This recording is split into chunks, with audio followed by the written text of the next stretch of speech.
Welcome back to the podcast, everyone. It's been a long time, but hey, there's been some breaking news with the Falcons recently. Like a lot of news, a lot of signings have happened since I've been gone.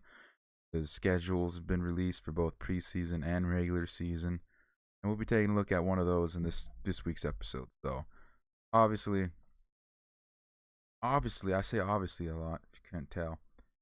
There's been some signings, a lot of them, like a lot. I was not expecting this much signings from the Atlanta Falcons in this offseason. It's been, I mean, from the past few off seasons, you will only see him sign about five guys every time. But no, there's been a lot of signings. Kind of, they're kind of throwing up some smoke there, because the draft's also this week or this upcoming week. The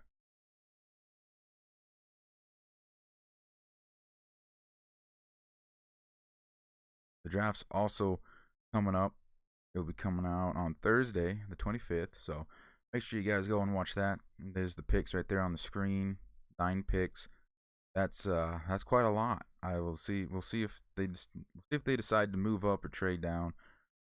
I say they trade up, but who knows? And we'll talk a little bit about their picks and some of the topics. But let's just get to the signings because there's been a lot. So the recent one that was just broken just a few days ago was the signing of defensive tackle Rashid Hageman, or Hageman. I don't know how you pronounce his name. I always pronounce it Hageman. He was on our team. He was drafted by us back in 2014, and he was on our team. He was a Super Bowl starter. Obviously, in 2017, if you don't follow the Falcons or you don't know, or you just started to, Hageman got in some troubles. He had domestic violence charges. I think he just got like a DUI or has one. So there's going to be a 2-game suspension in 2019 for the season.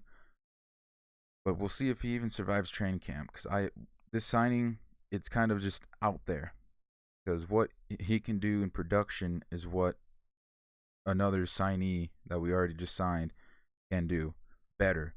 But I mean, I give credit to the Falcons, signing some people. This makes us have 10 defensive linemen. 10 defensive linemen. Oh boy, that's a good bit. Granted, most of these guys are run stuffers, so we still need to find some pass rushers out there. But this could obviously just be some smoke for the draft, saying that, saying to other teams that, hey, we're pretty good at defensive tackle. We're not going to take one in the draft, and proceeds to take one in the draft. I don't know, but he could potentially be cut when the training camp starts, just to have some battles, because Dan Quinn, he loves his battles, guys. He just loves his competitions in training camp. Who's going to fight for what spot on the roster? I think Hageman coming back, he's probably got some stuff to prove. But I still think that our other signee will beat him out. Falcons also bring back Chris Odom. Well, they brought him back. He was on our team during the 2017 preseason, and he was a bit of a baller. He balled out that preseason. The Packers signed him after the preseason, and I don't think he played a snap in the NFL. I think he was put on the practice squad. Although I could be wrong, don't quote me on that. But he ended up going to the Salt Lake Stallions of the AAF, which we all know how that ended, unfortunately. It was kind of cool. I liked the idea of it, but regardless, Odom's back on the team. He was, like I said, he was a bit of a baller in 2017. He's a defensive end. His deal is for 2 years. So we'll see if he can earn a spot. He'll probably be playing that strong side defensive end with Shelby Means. No, wait. Steven Means, sorry. I always keep saying his name's Shelby. No, it's Steven. But yeah, I think he'll probably be fighting for a spot with Steven Means. So we'll see what happens with that. I like the signing. I really did when I seen it. And with the announcement of Chris Odom, they also announced that they signed offensive tackle John Wetzel to a 1-year deal. And Wetzel's been around for quite some time. He's been practice squad to practice squad to practice squad. Got to the Cardinals and became a starter. But Fortunately, just this last season, he suffered a neck injury that took him out for the whole season, but he's been cleared by doctors to be ready to play. He's a versatile weapon to have. He can play tackle and guard. Well, weapon. He can play tackle and guard, which is something that the Falcons really do want out of a player. They do need that offensive lineman spot. I think this is more of a depth signing. I don't think he will become the starter unless he beats out Sam Brilo in the training camp competitions. And Quinn loves those. We know how much he does. But I like the signing too, just to show that they are addressing the problems in the free agency that we all know about, the trenches. That's what they were. It's what they planned to do from the very start of off season, was to fix the trenches, offensively and defensively, and they have done that. So credit for the Falcons for realizing their weaknesses. But Wetzel, I think he'll be a good player to have come in a pinch to help out. And he'll also probably be fighting for a spot with Matt Gono, or Gono, however the hell you pronounce his name, the undrafted rookie. Or he's not rookie no more, but he was undrafted last year. And one of the bigger signings was the signing of defensive tackle Tyler Davison to a 1-year deal. And this was the guy I was talking about with Hageman. Excuse me. Davison is a run stuffer. He was on that Saints team that was so good against the run for the past few years. He was a part of that team.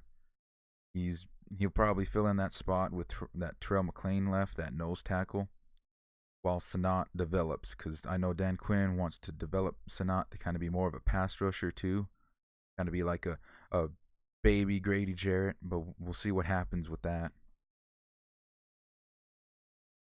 The signing, as I stumble over my words, the signing was rumored to happen for a few days before it was actually announced.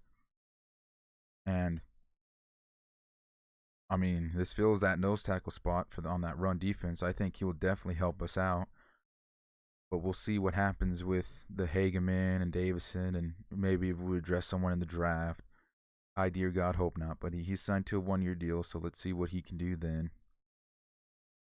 And then before they announced that, they also announced the signing of 2 safeties who are both to a 2-year deal.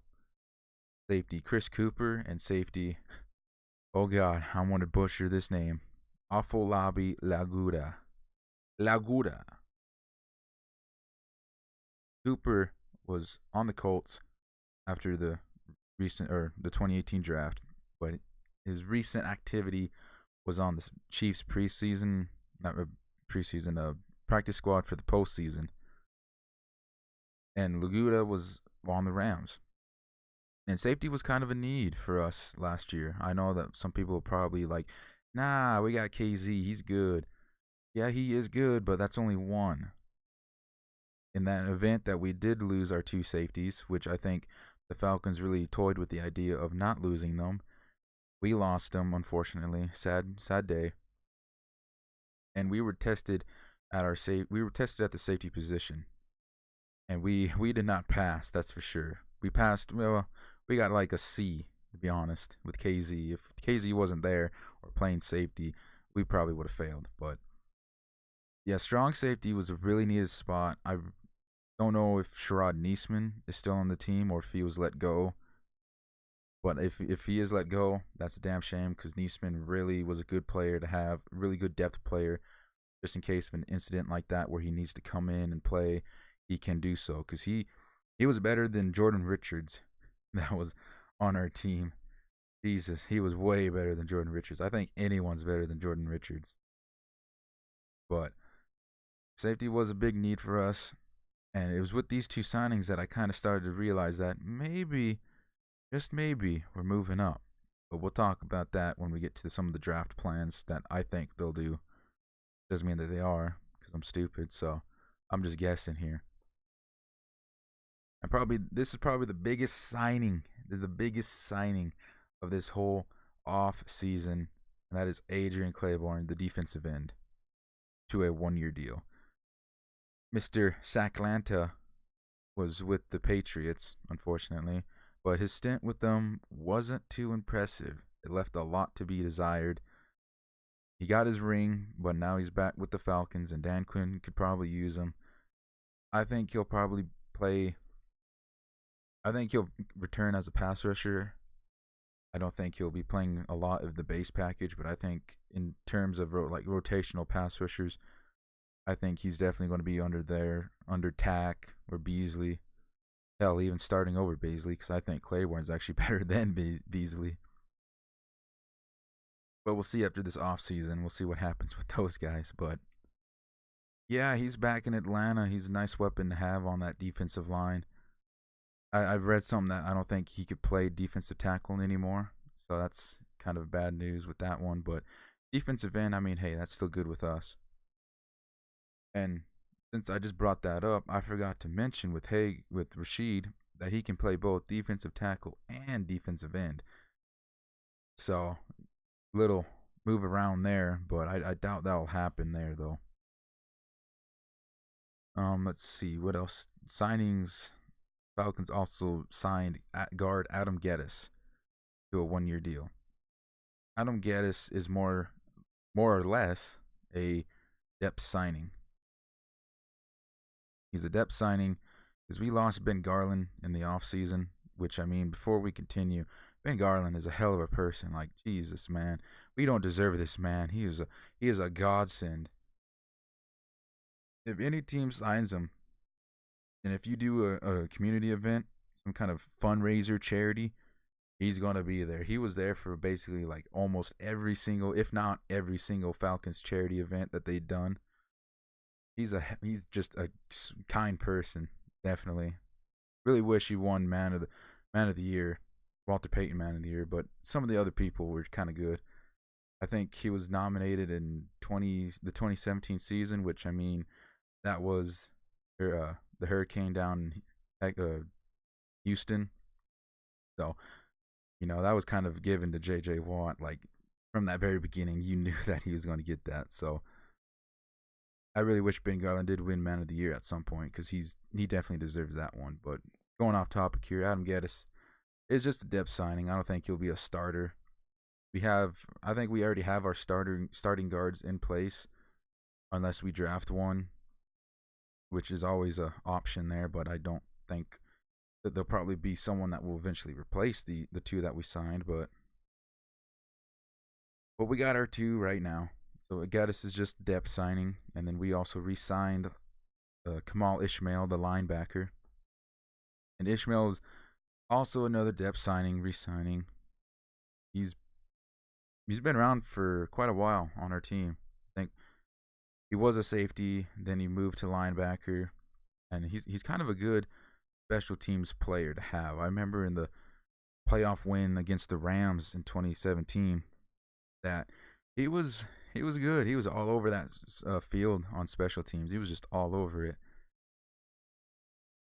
So I'm happy to see him back. I think that was just more of a special teams move instead of going out in the draft and signing one or drafting one with one of the picks. Just like, hey, let's just re-sign this guy. He's right here. Why the hell not? So that was all the signings up to the point since I have been gone for like the past 2-3 weeks. Thanks to computer troubles and family issues. But it was this Monday, April 15th.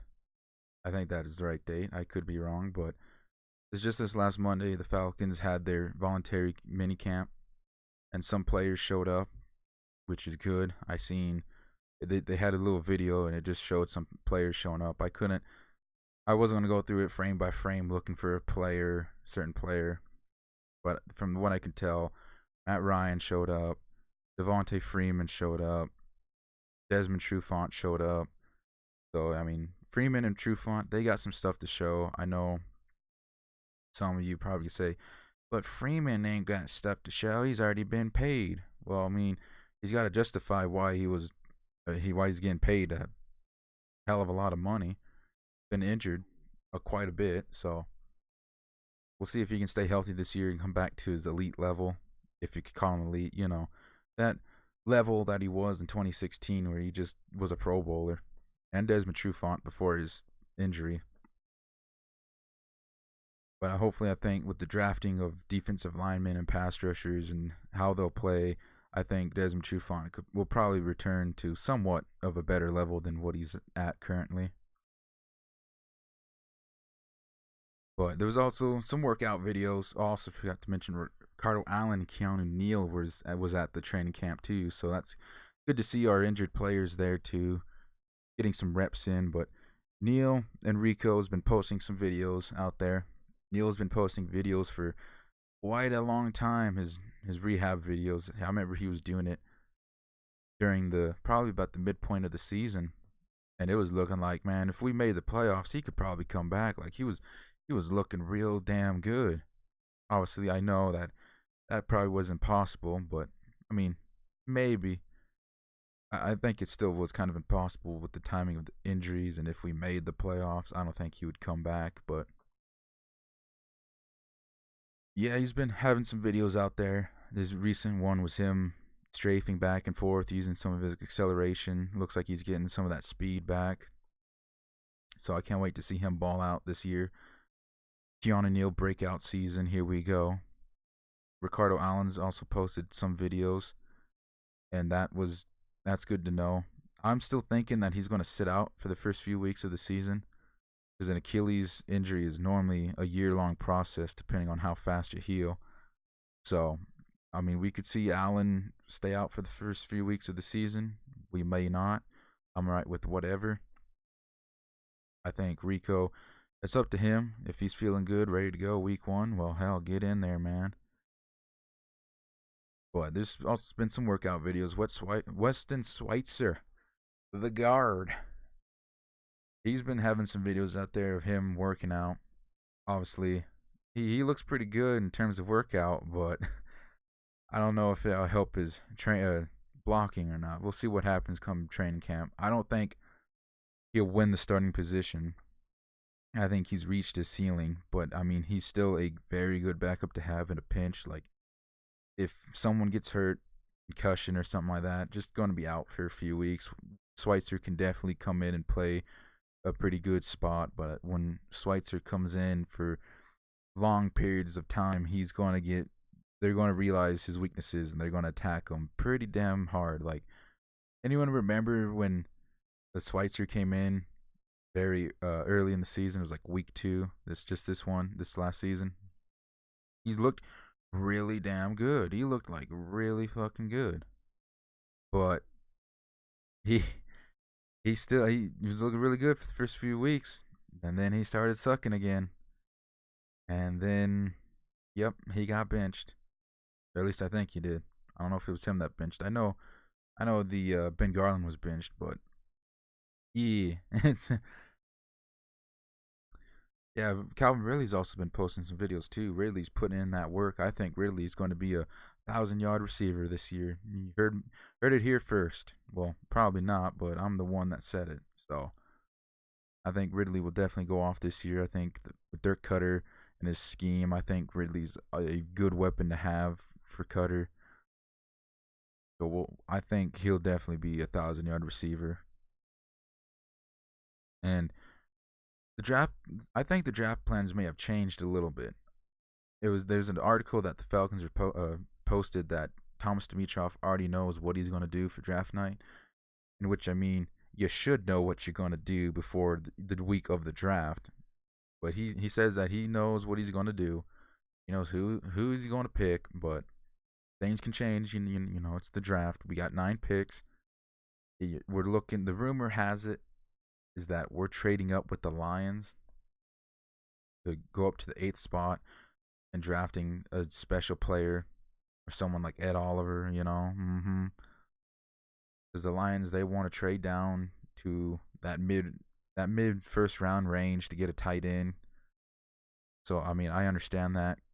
I don't think a top 10 pick is worth a tight end. Like, that's like, don't get me wrong, I think they're definitely worth it. At least some of them are.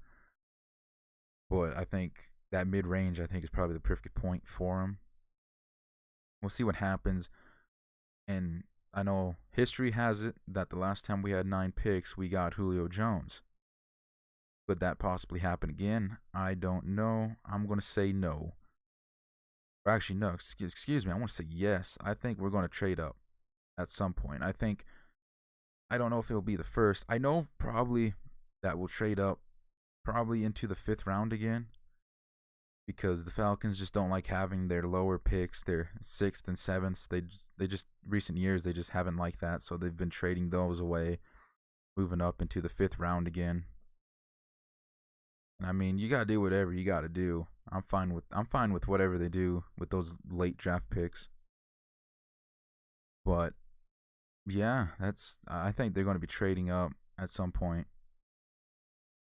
this first round. Like with some of these signings, it could be, hey, let's get an offensive tackle in the first round. All right. Or, hey, we got some smoke screen. Let's go get a defensive lineman in the draft. Oh, okay. With the signings, like I said, I think there were a lot of depth signings, which we were going to address with our picks.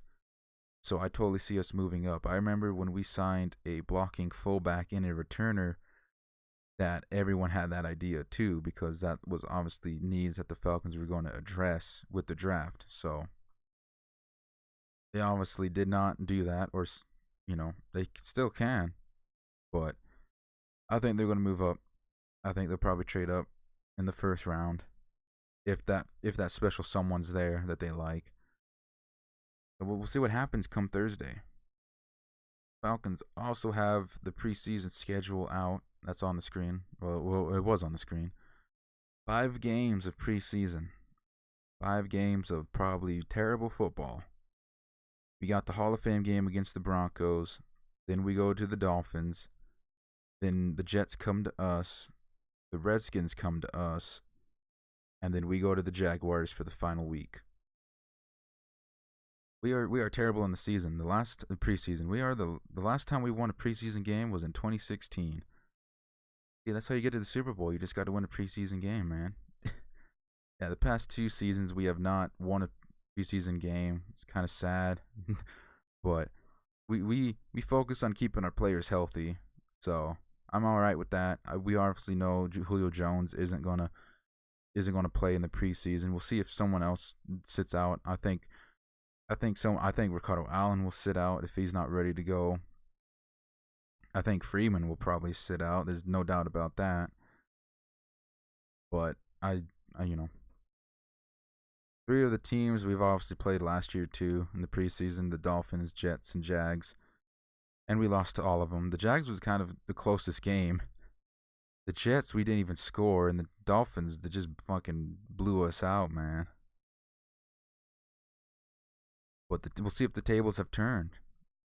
And if you are going to watch a preseason game, make sure you watch the game against the Redskins because that's week 3. That's the week that, teams go out there and they play about the first half, or maybe, part of the first half, and then let everyone else just, come in late in the second quarter. But it's the Falcons. They're unpredictable. I think come week 3, I think that's probably what they'll do. Play 1 quarter, play half a quarter, let the rookies and the second string players come in and play. That is the preseason schedule. I'm saying that we win at least one. Like, come on, football gods, let us win at least one. Some other big news that happened this week too was obviously the schedule release. I know that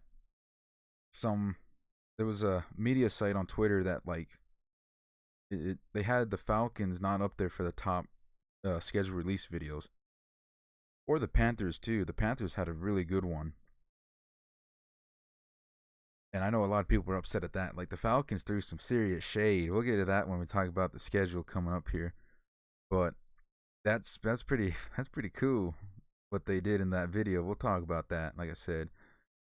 But the biggest news that came out of this week, I'd say, was Julio Jones and the Atlanta Falcons are close on a deal.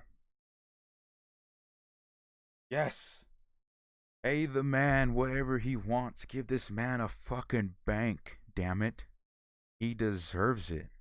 I don't want to go through the off season just worrying about Julio Jones. Is he going to remain a Falcons? Like, if we let him go, we're going to be so terrible again. Just get him to a deal and makes him the highest paid wide receiver. You know they're going to do it. Just get him with that deal. Get him back there for the mandatory mini camp, and fucking let's go, man. I remember when it was training camp was about ready to start, the mandatory one right before the preseason. I remember I was sitting there at work, and I was just like, oh no, he's not showing up. Oh God, things are going to go south for us this year. I can already tell it. And I mean, it did go south, but not the way I was thinking it was. But I was like, oh no, he's going to sit out for the entire year. He's going to pull a Le'Veon Bell. Dear God, no. And then I remember I get the notification on my phone that the Falcons reached a deal with Julio Jones. And I was just like, oh my God, yes. He is back. Let's go. That'll probably be the same feeling when they get this one done. But Jeff Schultz of The Athletic says that the deal's getting close to being done. Expect it in the upcoming weeks. So, expect it. I really hope this happens. I really hope he gets paid because we really do value him as a player. He is arguably the best wide receiver. So let's oh geez, I lost my paper here that I had my whatchamacallit on my lose my train of thought here, my schedule on that I my predictions, excuse me. I'm just stumbling over my words looking for this fucking paper. Alright, screw it, I'll just go by ear. Alright, here let's find the schedule here. Yeah, while I'm looking for this, the schedule video it was kind of Games and Thrones inspired, because it's that kind of year. The last season of Game of Thrones, everything's got to be Game of Thrones. I don't watch it, but it does look like a good show. But I don't have HBO or whatever it is to watch it. But regardless of that, yeah, they did a video styled after that, and it was pretty funny. I liked it, and especially with the Saints, like when we go to the Saints, it has the stadium there, the Mercedes-Benz Superdome, and there's a billboard in the background that says Saints on it, and then the S falls off near the end, and it just says Aints, which I mean is their real name. They're just hiding it, And then when it goes back, when the Saints come to us, it shows the Mercedes-Benz Stadium, and they have some Saints fans walking towards the stadium. And then a ram out of nowhere comes and just knocks one of these fucking Saints fans out. And a referee just comes out and just signals like a no call. It's fucking hilarious. Oh jeez, like that alone should have been the best video out there. But the Panthers did a good one too. It was kind of like retro games with their season, which, like I said, it was a really cool idea. They definitely are up there with the best ones. So, alright, here it is. Here's the schedule. I don't have it on the screen, but I'll probably find a picture and put it up there during the recording, but I'll say it regardless. Week 1, we go to the Minnesota Vikings. Week 2 is the primetime game. The Eagles come to us. About damn time, if you ask me. Week 3, we go to Indianapolis to play the Colts. Week 4, the Tennessee Titans come to us. Week 5, we go to Houston to play the Texans. Week 6, we go to the Arizona to play the Cardinals. Week 7, the Rams come to us. Week 8, the Seahawks come to us again about damn time. Week 9 is our bye week. Week 10, we go to New Orleans to play the Aints. Week 11, we go to Carolina to play the Panthers. Week 12, the Buccaneers come to us. Week 13 is a primetime game. This is Thursday Night Football. This is also Thanksgiving Thursday Night Football. And they are coming to us. They are coming to Atlanta. Week 14, the Panthers come to us. Week 15, the San Francisco 49ers. We go to the 49ers, excuse me. Week 16, the Jaguars come to us. And week 17, we go to Tampa to play the Buccaneers. So 2 primetime games. One is in week 2, that's Sunday Night Football, and then Thanksgiving night, the Saints come to us. This schedule is we got some tough players in here, tough teams. And obviously this is before the draft. I'll readdress the schedule in its own little video after the draft, seeing if some teams improved. But I think from what I remember writing down, I said that I think we go 11-5. I think the lowest we will go is 10-6. I think the highest we'll go is 12-4. But I think 11-5 is probably where we'll end up being, and obviously make the playoffs. Obviously, of course, like why the hell wouldn't we make the playoffs? But once again, week 1, we are on the road, so that kind of sucks. But we're going to Minnesota, and here's also another little tidbit. We only play 3 outdoor games this year. Yes, that is right. We only have 3 outdoor games. All the rest are in some sort of dome. And of course, with like Indianapolis and Houston, their domes are like ours. It can be opened up, the roof can, but I mean, you're still in a dome. And we are a pretty good team when we're in a dome. I mean, like we are. And I think one of the toughest parts about this is our 5 divisional games after the bye week. That is the toughest part, in my opinion. But let's just get into what I think will happen. I think week 1, I really wish I had my paper because I don't remember what I wrote. I think week 1 will win against the Vikings. I think that's a win. I think our defense will probably tear apart Kirk Cousins and that poor offensive line. If they don't draft one in the early rounds, if they don't, then I'm totally going to say like, oh yeah, that's a definite win. We'll also see if their offense can get going. I mean, they want to run the ball, so let's see if they can run the ball. But I wouldn't doubt it if we lose either, because we're kind of terrible in the opening week. I mean, we almost lost to Mike Glennon-led Chicago Bears if it wasn't for the god of thunder himself, Brooks Reed, the GOAT. Week 2, I have us losing, unfortunately, at home opener. I think the Eagles, that defense is still pretty stout. They'll be getting some players back, too, that are on injured reserve. Carson Wentz will also be coming back. I mean, I think this game will be close like it was the past 2 years we played them in the playoffs and in the week 1. I think it will definitely be a close game. Like I said, I could see it going our way with a late field goal to win it. But I still think that we'll still lose. So, I'm sad to say that, but I think that's what's going to happen. We'll find out. We'll see if that offense can get moving with Carson Wentz back underneath the wheel. Week 3, I also have us losing to the Colts.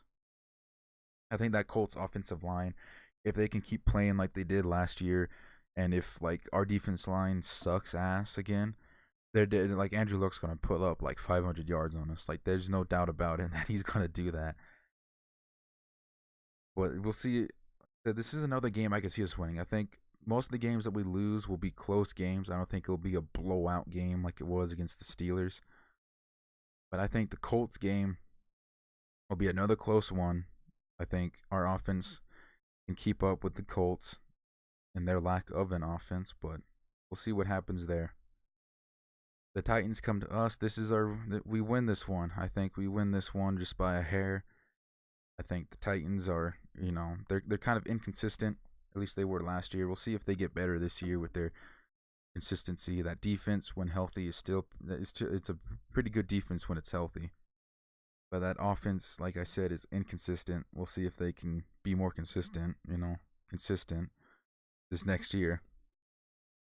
I have us winning that one though. I have us losing to the Texans. So, I think Deshaun Watson is that special type of player. I think the Falcons will kind of suck playing them. But again, I could see this game going the other way. Like if they don't draft an offensive lineman, if we draft a really good defensive lineman, I could see us saying, okay, yeah, I can see us winning that one. But no, that is a loss. So let's see here. That's a oh geez, I might have messed up here. Wait, no, I have us at 2-3, correct? Yes, 2-3. I have us beating the Cardinals because the Cardinals still have the worst roster out there, or they're working with they're working to try and repair the worst roster in the NFL. We'll see what happens there. And like if they stick with Rosen, I could maybe see it being a close game again with everyone healthy. But if they get Kyler Murray, I just don't see them winning. Like that is the most like I don't like the move. I'm sorry. I don't like that move. Kyler Murray to the Cardinals. Like it's stupid.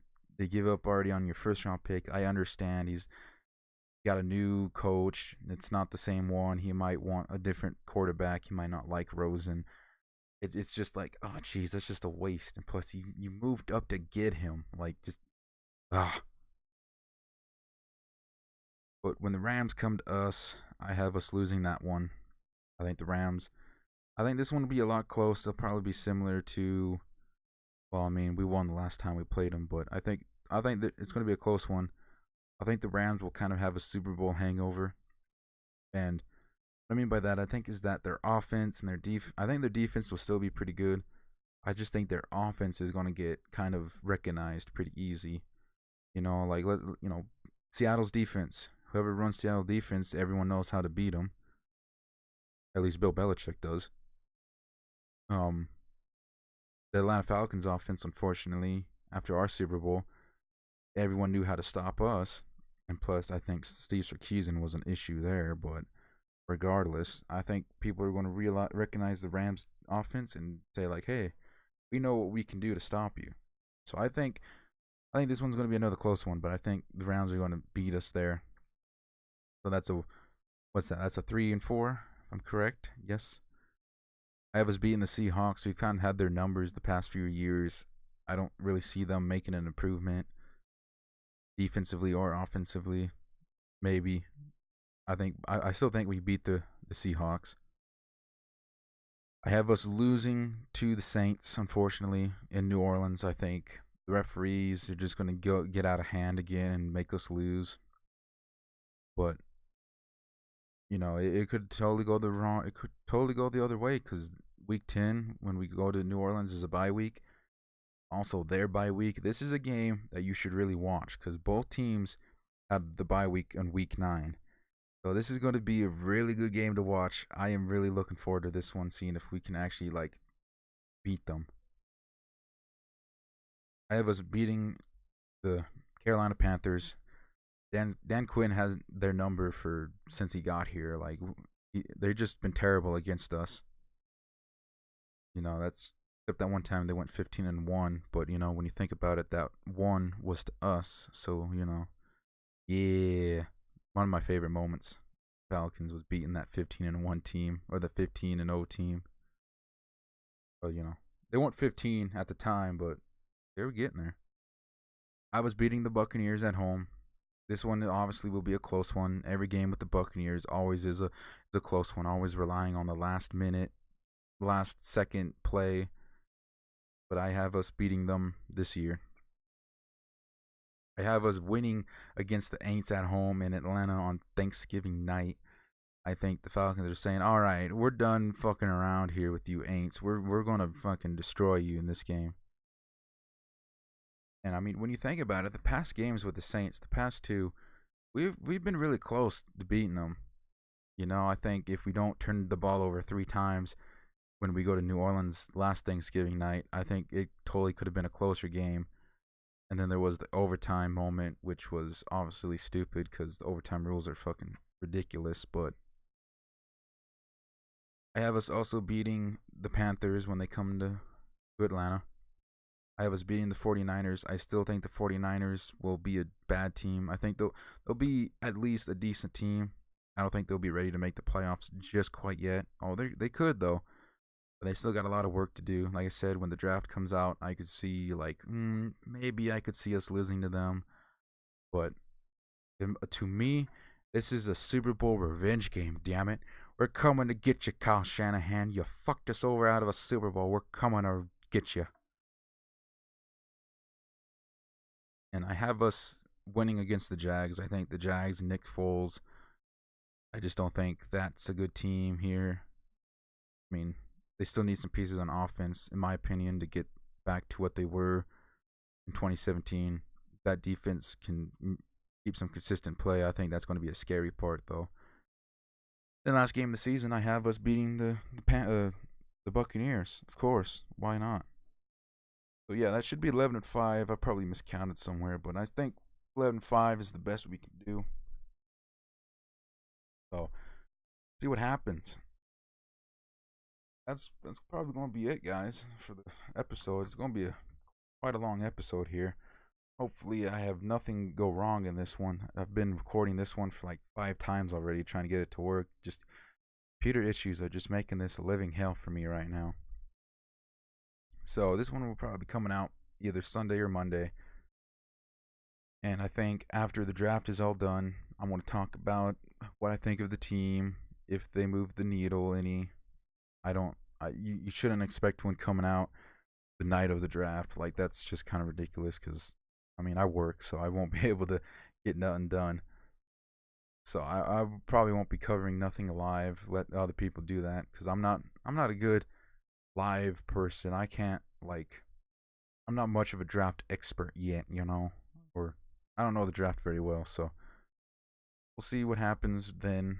But I think, like I said, I'll cover the draft, all 7 rounds for the team. But that's going to be it for us, man. So if this does come out on the weekends, I hope you enjoy whatever is left of your weekend. If this comes out on Monday, I hope you enjoy your week. I hope it goes by really fast if you work. If you don't work, hey, I hope it goes by really damn slow.